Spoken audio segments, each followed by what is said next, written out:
Chapter 21, VEGA. Seems like half of New York was outside Madison Square Garden trying to get in. The New York City evening air was more cool than cold as spring approached, but some degrees hotter around the garden where people gathered. I took careful steps in my Clarks. I didn't want dog shit smashed into the grooves of my new soles. I didn't want none of these overeager cats accidentally stepping on my new shoes. It wasn't hard to spot Vega. He was rocking a red Kangol and red suede ballies, black slacks, and a red dress shirt. The whole team and the coach had fresh cuts, including me.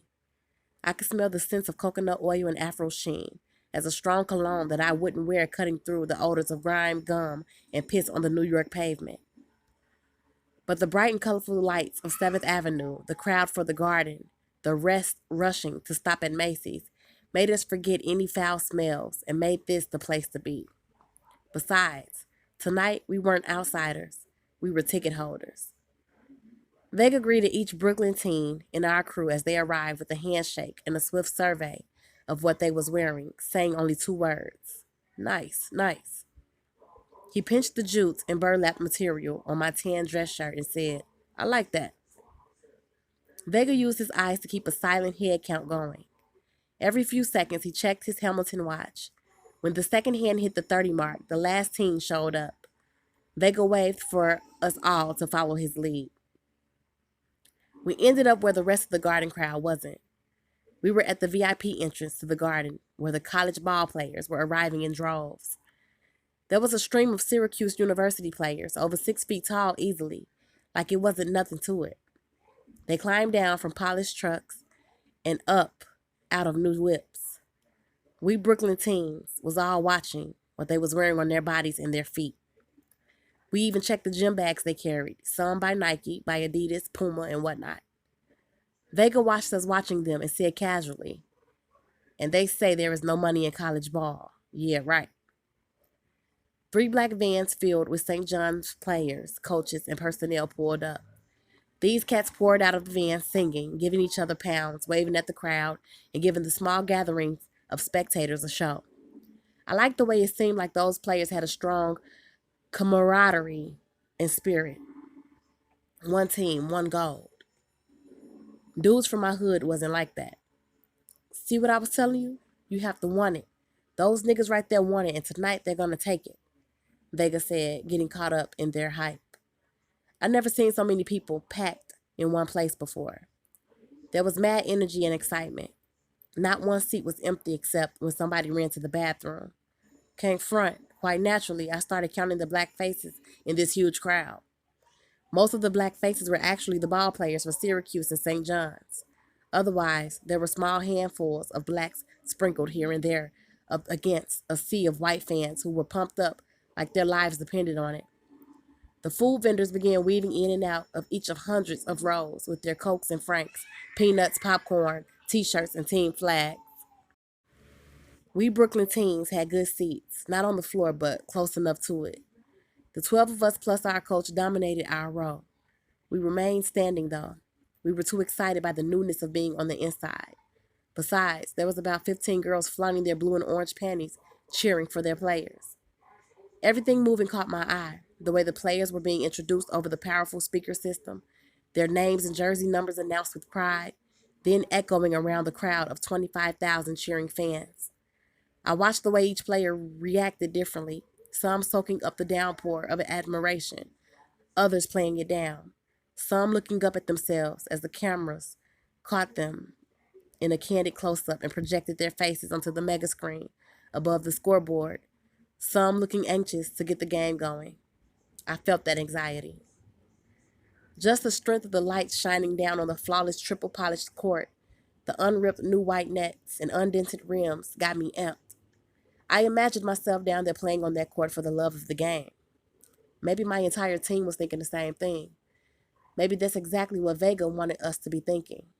Well, if it was what he wanted, it was a smart plan. And these tickets must have set him back some. I saw scalpers hawking less expensive seats than we had for more than $100. It didn't matter who any of us was rooting for. Vega was rooting for St. John's, so if we thought anything different, We better have kept it to ourselves. He watched the game like he had money on it. The drawback was, when the first half was over, his team was losing by 13 points. Don't sleep, Vega said. Get ready for the big comeback. He was talking to each of us, the strangers on his new team. But it was as if his voice was mic'd up to the ball players' earpieces, because just when he called it out, they burst out with a new setup, new confidence, and an unbreakable fury.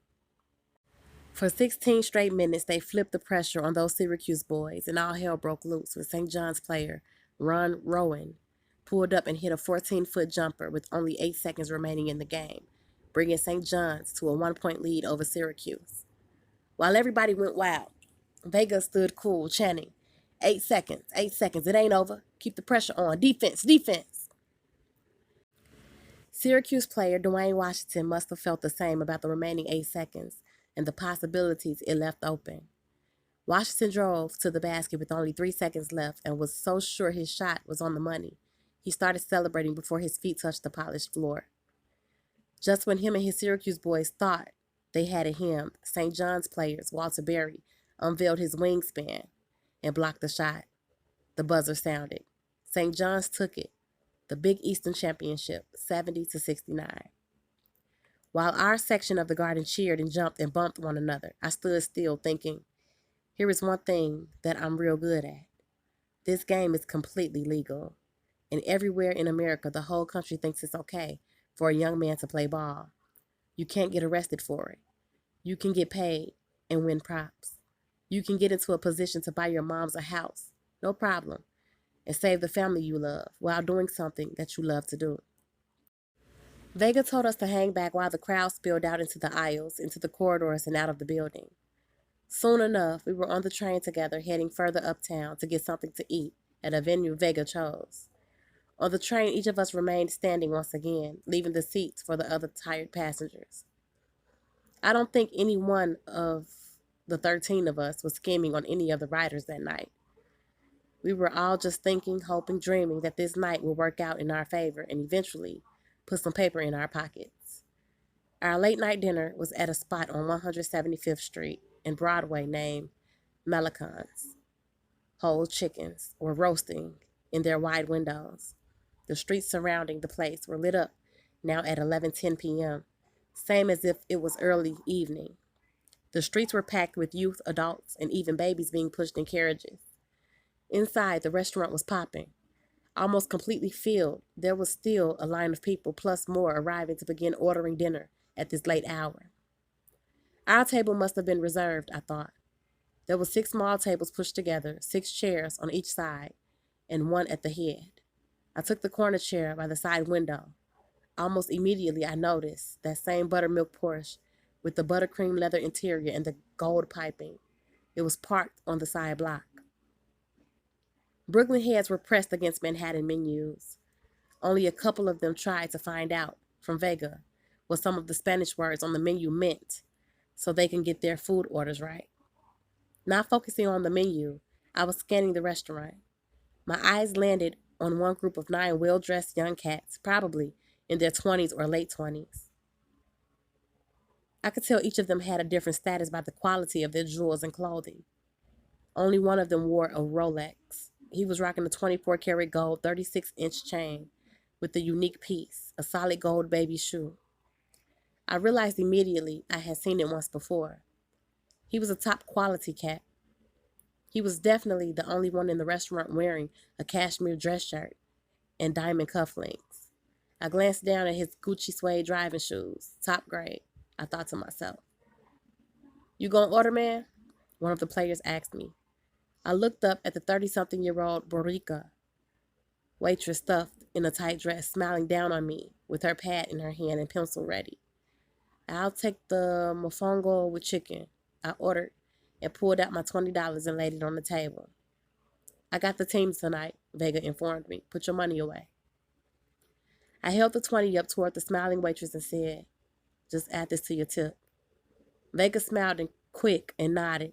"All right." The waitress folded the bill, slid it in between her breasts, and left, smiling and rushing to place our team's big order. Instantly, Coach went around the table trying to recall each Brooklyn team's name from memory. He messed up right away and called one of our team members Mario instead of Michael. The guys laughed at his mistakes. Who could do better? You niggas don't even know each other's names, Vega challenged. He laughed a little and pulled out a $20 bill and said, "Here goes 20 for whoever can call out the names of every team member, no mistakes." 2 players tried and failed immediately, causing everybody to crack up. Neither one of them knew my name because up until now I never said nothing, never signed nothing. For some reason, Vega turned toward me and said, "How about you? Go ahead, give it a shot." Panama Black, I pointed out first. I remembered his name because he was black like me and wore 2 gold-framed teeth in the front of his mouth.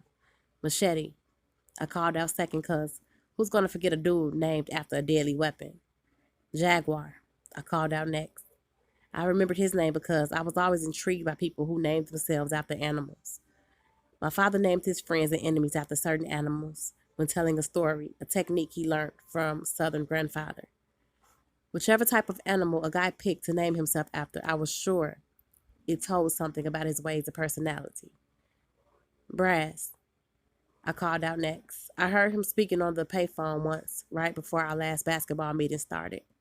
He was speaking Portuguese, and that caught my attention. I wondered whether he was from Angola or Brazil. I called off all 11 team members' names easily, ending with my own, Midnight. I introduced myself. I lifted his $20 bill off the table. A couple of guys clapped 2 times for me, gave me props. Next thing I know, Vega is telling the player Panama, seated right next to me, to switch seats with him.